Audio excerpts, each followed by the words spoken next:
இலக்கண கவிதை எழுதிய அழகே உருகியதே என் உயிரே உனதிரு விழிகள்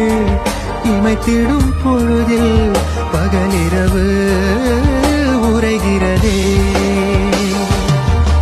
இதயம் கேட்குதே என் காற்றாக கனவாக கை வீசும் காதல் இவள் யாரோ